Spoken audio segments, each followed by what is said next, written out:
कैसे तो हुस्न नजरिया मिलाई।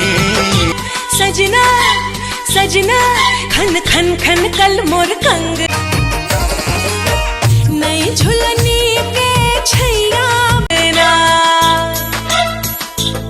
जब से छूटी हला हो। हेलो एवरीवन, आप लोग देख रहे हैं अंजलि की भोजपुरी डांसिंग वीडियो।